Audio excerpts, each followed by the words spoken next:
Good afternoon. We're going to have our meeting come to order. Welcome to the Assembly Budget Subcommittee on Health and Human Services. It's my honor to chair, Tony Thurman. We're going to start with an overview of the Department of Health. So we'd ask our panelists if they would come forward and introduce yourself, and we'll get underway. We ask that you keep your comments brief so that we can use the balance of the time for questions. We'd like to welcome Mr. Kim from the Department of Public Health, and Jamie Metallica, and Sean Martin, and we look forward to your presentation. Mr. Kim, would you like to start? Good afternoon, Chairman Thurman, members of the committee. I'm Daniel Kim. I'm the Chief Deputy Director of Operations for the Department of Public Health. I want to thank you for this opportunity to introduce our department, what we do, some of the challenges we face, and how we plan to address them. I want to thank the committee staff for preparing a great agenda and providing a good description of the overview of the Department of Public Health. So I don't plan to repeat that information, but I do want to reiterate that the department has a budget of $3.1 billion, over 3,500 staff working in over 200 different programs on a wide range of services and functions to optimize the health and well-being of the people of California. So some of the things that we do in CDPH include we prepare for and respond to emergencies and infectious diseases, as well as foodborne illnesses and outbreaks. We promote collaboration and partnerships with local health departments, stakeholders, other state departments, and the general public. We prevent the spread of disease through applied research, surveillance, and monitoring. We provide direct services such as the AIDS Drug Assistance Program, WIC benefits, newborn and prenatal screens, along with a number of other services. And we also protect the public through regulatory functions to ensure the health and safety of Californians. We want to thank Dr. Chapman, our former director, for his guidance and leadership over the past 3.5 years. And we look forward to our new director, Dr. Karen Smith, who will be coming to our department March 23rd. We know that Dr. Smith will continue to expand upon the work that Dr. Chapman did, and we look forward to her tenure here. We were asked a number of questions, and so I want to go for the first question, which is to explain how the department sets public priorities for the state. We do that through a combination of efforts. We first collaborate with our local, private, nonprofit, community-based organizations and get a better sense of what's going on at the state, national, and federal levels to identify the pressing needs in those areas. We listen and learn from our stakeholders to identify their greatest concerns and needs so we can better address those issues. We also engage our dedicated staff who are passionate public health advocates. Some of them are experts, leading experts in the nation in their respective fields. And we ask them to help us look ahead and plan for the future. And we actively monitor public health issues through our review of research, data, and other investigative and surveillance tools and methods. So in sum, really our public health priorities emerge through a combination of working together with our partners and stakeholders, by creating a vision and planning ahead, and also responding to immediate public health threats. So I'm going to speak in more depth on some of these emerging issues that the department faces. Now, as I mentioned earlier, our broad mission as a department is to optimize the health and well-being of Californians. We try to keep people safe, prevent disease, and that takes many different forms. We have over 200+ programs, and all these programs are important and necessary for the health and safety of Californians. That said, we understand that some public health threats are of greater interest and have broader implications to the public right now. Once Dr. Smith arrives in March, I'm sure she'd be happy to speak to her perspective on public health priorities. But in the meantime, I'd like to share with you some of our most pressing issues that we're facing in 2015. There are 9 of these. So I'll try to talk fast. The first, Ebola and other emerging infectious diseases. CDPH continues to coordinate a statewide system to monitor travelers returning from Ebola-affected countries. To date, almost 350 people have been successfully monitored through our system. We've worked with health systems to identify 8 Ebola treatment hospitals in the event we have a suspect or confirmed Ebola case. In the coming months, CDPH will develop a plan to distribute federal funds to ensure that California has sustainable regional capacity to monitor travelers from West Africa, to transport suspected cases, to isolate and evaluate those cases, conduct lab testing, treat confirmed cases, and also to ensure the protection of healthcare workers. 2, measles and other vaccine-preventable diseases or illnesses. California is currently in the midst of one of the largest measles outbreaks in the U.S. since the elimination of the disease in 2000. Since December 2014, we've seen 130 cases of measles that have been reported. There continue to be more measles cases coming out. Our staff have worked together with local health departments and authorities to identify exposed persons and halt transmission. Our department does lab testing, we do consulting, guidance, monitoring, vaccine promotion, coordination of a statewide response. And that doesn't stop with measles. We've been doing this with whooping cough, and we know we'll continue to respond to other infectious diseases like multi-drug resistance TB, dengue fever, chikungunya, and others as they appear. 3, HIV and hepatitis C. Every year, 5,000 Californians become newly infected with HIV. That's about 14 people a day. We want to stamp out HIV by ensuring access to care and treatment, which will help reduce HIV transmission. We also want to address hepatitis C, which kills more people each year than HIV does. We're currently working with other departments to take a more statewide approach to the high-cost hep C drug issue that we face now. 4th, licensing and certification. The legislature and stakeholders have raised concerns about the timeliness of LNC investigations. The department's recently hired a consultant to conduct a program assessment. We recently received recommendations from that consultant, and the program's now prioritizing recommendations and working towards implementation. A major part of that effort involves our BCP to fund 240 additional positions and to augment the LA County contract. Both of these issues will be discussed in our March 9th budget hearing. 5th, e-cigarettes. The department's very concerned about the health risks associated with e-cigarettes. This January, CDPH issued a health advisory and a report warning Californians of the toxicity of e-cigarettes, which contain nicotine and other harmful chemicals. Preliminary reports suggest that school-aged youth are using e-cigarettes at a rate 3 times higher than their use of traditional cigarettes, and that really concerns us. CDPH has advised the public to avoid the use of e-cigarettes at this time, and we plan to investigate further and educate the public about the health implications of e-cigarettes. 6, foodborne illness outbreaks and food recalls. Over the past decade, CDPH has seen a significant increase in foodborne illness outbreaks. Our role in foodborne illness outbreaks is to ensure food safety, investigate foodborne illness outbreaks when they occur, and help food production, the food production industry to initiate and sustain safe and successful food operations in California. Some of the foods that we are now investigating are ones that the public generally wouldn't think of as being likely candidates for foodborne illnesses. For example, caramel apples. Just recently, there was a foodborne illness outbreak there, and I believe there were 7 fatalities in California alone. So we're seeing a number of these additional cases.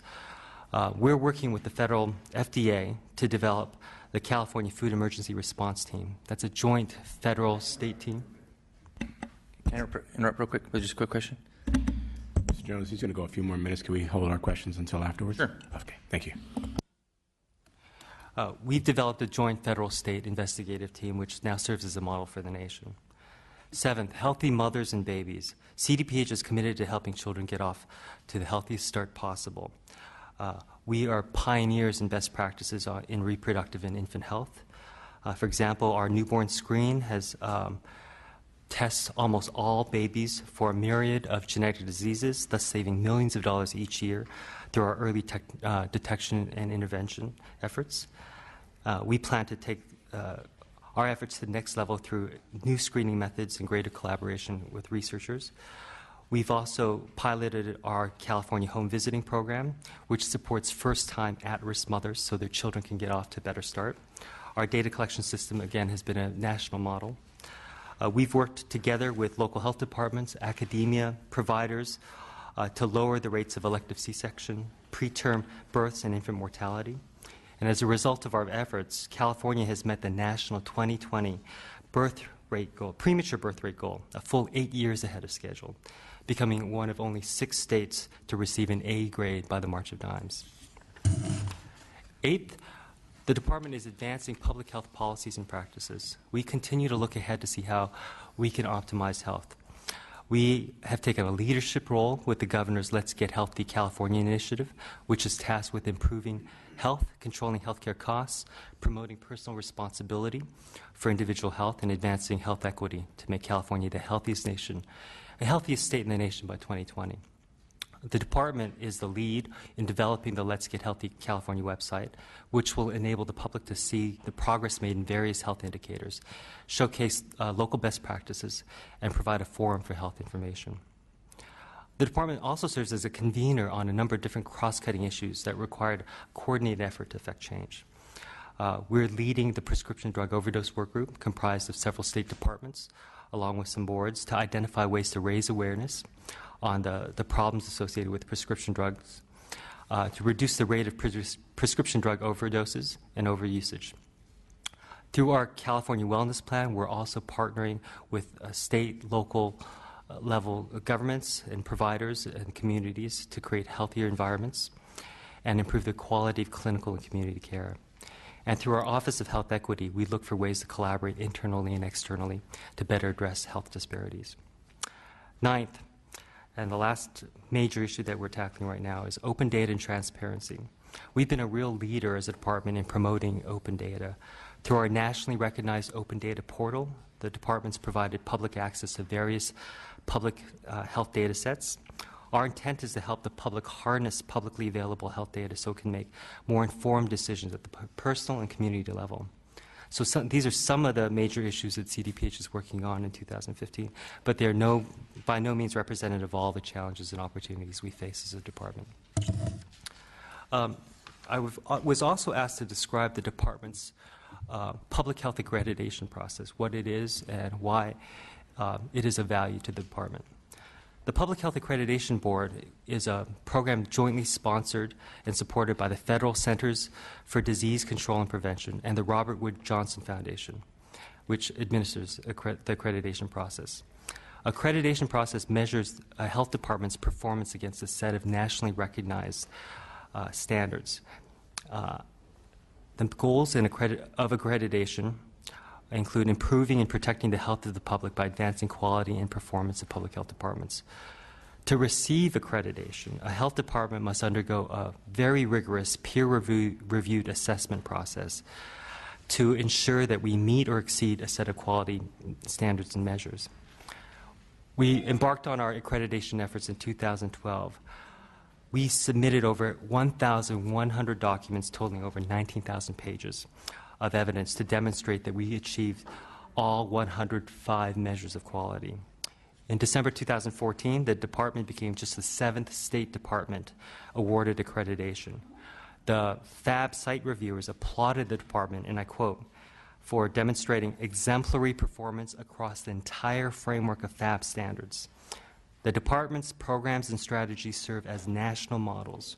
Department leaders have created a culture of quality, professionalism, and service that is visible throughout the agency. Now, we've also been asked the question of the value of accreditation. Well, accreditation has been very valuable for our department. It's provided both a roadmap for us and motivation to continuously improve our quality, efficiency, and effectiveness. It's really helped us identify, on an objective level, both our areas of strength and areas where we need to improve. We are continuously improving, and we need to continuously improve because accreditation must be renewed every 5 years. So we have a strong motivation to see that we not only continue to comply in the areas that we have excelled in, but also to address the areas where we have identified needs for improvement. Accreditation also offers our state and the public a greater sense of confidence that our department meets and in many, if not most cases, exceeds the rigorous standards and measures established by the Public Health Accreditation Board. The way I see it is it's like getting a report card for 105 subjects, and our department was very close to getting straight A's in all those. Perhaps more significantly, though, we've been told that accredited health departments will be better poised in the future for additional federal funding. Because accreditation offers federal funders a greater level of confidence that the funds that they provide us are going to be used well. So I want to thank the committee for providing this opportunity to share what CDPH does, the challenges we face, and how we are and plan to continue addressing these challenges. Thank you. Thank you. Anything from Finance? Anything from the LAO's office? Gotcha. Clerk, would you please call the roll? Thurmond, Here. Bonta, Chu, Here. Grove, Jones. I'd like to get questions from the committee. Thank you for your patience, Mr. Jones. No problem. Thank you very much. Can you go back? Did you say caramel apples? Yes, Can you expand on that a little bit? It caused 7 deaths? I believe so. I don't know if we have anyone here to speak to that, but there was some kind of, I believe, bacterium or so that was in the apples and caused a number of illnesses and deaths. We can get back to you on the specifics of What that. part of the state? Throughout the state, but I can get back to you on that. Yeah, that would be interesting. And it just kind of intrigued me because prior in your presentation, you were talking about the measles outbreak as well. And just to contrast them, nobody's passed away from the measles outbreak, has there? I'm not sure, but we can get back to you on that. Yeah, I'd like to see some compare and contrast on that. On the measles outbreak, I'm not familiar with it. Obviously, you said it was eradicated in 2000 in California. Can you describe, what is the measles? What does it look like when you have it? And what's the prognosis once you have it? I'm sorry, I'm not a health expert in that sense, but we can get back to you about some of the symptoms and health impacts of measles. So specific questions regarding the measles is, what it looks like when you have it, what's the prognosis once you do have it, have there been any deaths in California as a result of the measles outbreak, and maybe even, I know it's been traced back to an amusement park in Southern California, but do they have they identified the person that started it? Is that possible to find out? And then the caramel apple story, I'd be very interested in that. My understanding is they have not identified the initial carrier of measles at that amusement park. All right, thank you. Mr. Chu. Thank you, Mr. Chair. Mr. Kim, thank you for your presentation. I was heartened to hear your mention of open data and the governor and your department's commitment to gathering more information. I know you are intimately familiar with how important it is for communities of diversity to collect data with regards to health care. So, for example, African Americans get sickle cell anemia at a much higher rate than others. APIs get hepatitis B. Latino kids have much higher rates of diabetes. I represent a district that is 20% LGBT, and for years there has been a concern of the lack of collection of data with regards to our diverse LGBTQ communities. Wondering if you could talk about what your department is doing in that area and whether there are improvements we can make to allow our health departments to really understand what the health needs are and health disparities are with regards to data for our LGBT communities. Thank you, Assemblymember Chu. Our Office of Health Equity, one of the challenges is addressing that particular issue. So we are in the process of developing some grants and contracts to look at the LGBT community, among other areas, to see what, among other things, the health data that we can get on LGBT communities, as well as demonstration projects to improve the health outcomes associated with that community. Among other things, we see a higher suicide rate in the LGBT community, and we see that there are other areas in the state that are very underserved for that community. And just as a follow-up to that, I would love to sit down with your staff on that, just to understand where the conversation is going. I've introduced a bill in this area to really try to collect more data, voluntarily provided data, with regards to our LGBT communities, and in particular with regards to healthcare outcomes and services. And I'd love to really understand what your staff is thinking in that area. Thank you. We'd love to do that. Great. Any other questions? Seeing none, I would just thank you and also echo Mr. Jones' interest in the area of measles, and if you could at a future time provide us with just an update of what is the current trend as it relates to cases in measles, and so that shape for us really what is the landscape in the picture. Not so much causes from my perspective, but are we seeing how many new cases, how many untreated cases, what are the trends and how are they impacting us in the public? Sure will. Thank Thank you very much. Moving on to our next panel. Thank you, panelists. We'll be talking about AIDS Drug Assistance Program, ADAP. There's an estimate and budget change proposal. We welcome Karen Mark, Chief Office of AIDS, Center for Infectious Diseases, and Nikki Dillon, Chief AIDS Drug Assistance Program Branch, the Center for Infectious Diseases. Ms. Mark, would you like to begin? Hi, good afternoon. I'd like to thank the Assembly staff for doing a wonderful job with the summary. I'm Dr. Karen Mark, Chief of the Office of AIDS, and the Office of AIDS is responsible for all of CDPH's HIV surveillance activities, which is keeping track of the number and demographics of the approximately 5,000 Californians newly diagnosed with HIV every year, the 140,000 Californians living with the disease, and the approximately 1,400 HIV-infected Californians who die every year. We're also responsible for all of the HIV prevention and medical care and supportive services funded through the department, as well as the AIDS Drug Assistance Program, or ADAP, which we're here today to talk about. I'll present the ADAP estimate first, and then the budget change proposal in response to question 4. To summarize the significant changes in the ADAP estimate, in fiscal year 14-15, the Budget Act included ADAP local assistance funding of $440 million with no state general fund appropriation. The revised 14-15 budget is $384.9 million, a decrease of $55.1 million, which is mainly due to 3 factors: a larger number of clients enrolling in Covered California during 13-14 than was initially estimated, a larger number of clients transitioning to Medi-Cal expansion during 13-14 than was initially estimated, and fewer clients accessing hepatitis C treatment than was initially estimated. The revised current year budget does not contain a general fund appropriation or any cuts to services. The proposed funding for the budget year is $415 million. Office of AIDS estimates that expenditures will decrease by $25.1 million compared with 14-15 Budget Act, but increase by $30.1 million compared with the revised current year. The increase compared with the revised current year is primarily due to new clients enrolling in ADAP.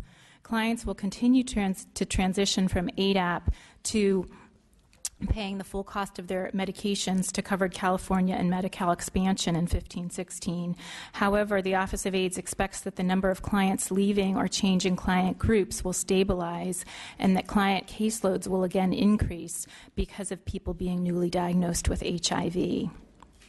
As always, the numbers in the estimate will be revised and with updated information with the May revise, and there are no new policy changes that are proposed in the proposed budget. In response to the question about the expected loss of safety net care pool funding, the Department of Health Care Services has informed the Office of AIDS that after the current Medi-Cal 1115 waiver expires on October 31st, 2015, the safety net care pool federal funds that ADAP currently receives as reimbursement funds from the Department of Health Care Services will no longer be available to ADAP. In spite of the decrease in safety net care pool fund reimbursement funds, the proposed budget does not contain a general fund appropriation or any reduction to services because ADAP will utilize available rebate and federal funds to meet the estimated program expenditures in 15-16. In response to the question about an update on the $3 million augmentation in the 2014 Budget Act for the HIV demonstration projects, the Office of AIDS and the HIV community appreciate this budget augmentation, which is focused on addressing the HIV prevention needs across the state. After receiving these funds in the Budget Act, we wrote a statewide competitive request for applications, or RFA, announcing the availability of these funding for the demonstration project. And we received and we reviewed applications submitted in response. 3 grantees were selected for funding: the Los Angeles Lesbian, Gay, Bisexual, and Transgender LGBT Community Center, the San Diego County, and the San Francisco AIDS Foundation. The grantees have received their award letters, budgets are being negotiated, and the scopes of work are in the process of being finalized. Using this funding, the Los Angeles LGBT Center will focus on outreach to the House and Ball community, which is a community of young gay men of color and transgender persons who are unfortunately populations at very high risk of HIV acquisition. Interventions include HIV testing, linkage to HIV care for people who test HIV positive, and linkage to pre-exposure prophylaxis or PrEP, which is taking 1 pill a day to prevent HIV infection for individuals who are HIV negative. The center will also be conducting linkage to care and retention in care HIV activities for other high-risk HIV-infected clients. The San Diego County is partnering with 3 local federally qualified health centers and the San Diego LGBT Community Center to focus on integration of targeted hepatitis C testing with HIV testing, linkage to PrEP, and implementation of a couple's HIV counseling and testing intervention, which is designed to help high-risk discordant couples, which are couples in which one member of the couple is HIV positive and the other is HIV negative, to understand their HIV test results and access care, prevention, and treatment services. The San Francisco AIDS Foundation will focus on comprehensive navigation to care system for high-risk, high-need clients, providing access to insurance and benefits, and strengthening HIV linkage and retention, and providing linkage to PrEP for high-risk negative persons. Moving on to the BCP, ADAP is requesting 5 permanent positions, 1 staff services manager 1, and 4 associate governmental program analysts, or AGPAs, and an increase of $536,000 in expenditure authority from the special or rebate fund in fiscal year 15-16 and ongoing. These positions are needed to be in compliance with Federal Health Resources and Services Administration, or HRSA, ADAP client eligibility verification requirements. Currently, ADAP eligibility is determined by local ADAP enrollment workers. State ADAP staff conduct site visits to monitor ADAP local enrollment sites and review a small sample of client eligibility filing documents. HRSA recommended after a 2013 site visit that the Office of AIDS develop a centralized electronic system with uploading capability which would allow a secondary review of all ADAP applications within CDPH to prevent fraud. In response, the Office of AIDS has amended the ADAP Pharmacy Benefits Manager contract to allow both state ADAP staff and local ADAP enrollment workers the ability to add, store, view, and delete scanned ADAP client eligibility documents. However, the current state ADAP staffing levels are not adequate to review all projected 34,795 client files in 15-16. Effective July 1st, 2015, if the budget change proposal is approved, it's OA's goal to require all ADAP enrollment sites to create electronic client files when clients initially enroll or annually re-enroll in ADAP. This will allow CDPH ADAP staff to verify client eligibility determinations in real time before each client is enrolled or annually re-enrolled in ADAP. And you all had asked for some specific examples of the type of work to be done by these new positions. So the new Staff Services Manager 1 position will oversee the 4 new AGPA positions and will monitor enrollment systems to ensure that only eligible clients are served. The 4 new AGPA positions will have the following client eligibility verification duties. So they will ensure that each ADAP client meets initial enrollment and annual ADAP eligibility. This involves verifying a number of things: proof of California residence, picture identification, proof of income, proof of medical application or documentation of current health insurance, a letter of HIV diagnosis, and laboratory test results. They'll also follow up on incomplete ADAP eligibility recipient files to ensure that all required documentation to verify eligibility is maintained in the file. They'll also provide technical assistance to ADAP enrollment sites on issues, and these include things like program policies, client eligibility issues, electronic submission of eligibility forms, following up on client calls, and payment issues. Thank you. Ms. Dillon. Oh, sorry. Is Nikki Dillon here? I'm sorry. Would you come forward? Sorry.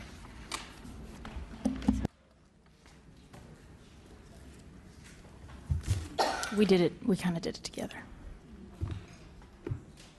Did you have anything additional to present? Very good, very good. Just want to give you your moment. Any questions from the committee? Got it. Thank you, Mr. Chair. First of all, I want to thank you for the work you're doing with ADAP as a representative from San Francisco, where we have nearly 16,000 individuals who are living with HIV. ADAP has been incredibly important to our city. I have two questions. First of all, over the past year, there has been conversations around a Getting to Zero campaign. The idea that we can bring HIV infection rates potentially down to zero with new medications like PrEP and others.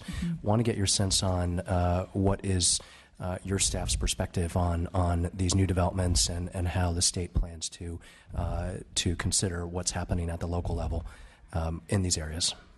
Well, I commend San Francisco for the wonderful job that they're doing in that area, and certainly, I think that there's no question that the scientific techniques exist now to work on getting to zero for HIV. We have very effective HIV therapy, and we know that treating people with HIV brings their viral load to undetectable and essentially prevents transmission of HIV. We also, as you mentioned, have HIV pre-exposure prophylaxis, which is yet another tool for HIV negative people to help them stay HIV negative. So we are very interested in the Office of AIDS in partnering with our local community-based organizations and the counties to develop a plan over the next couple of years to dramatically reduce HIV infections within California.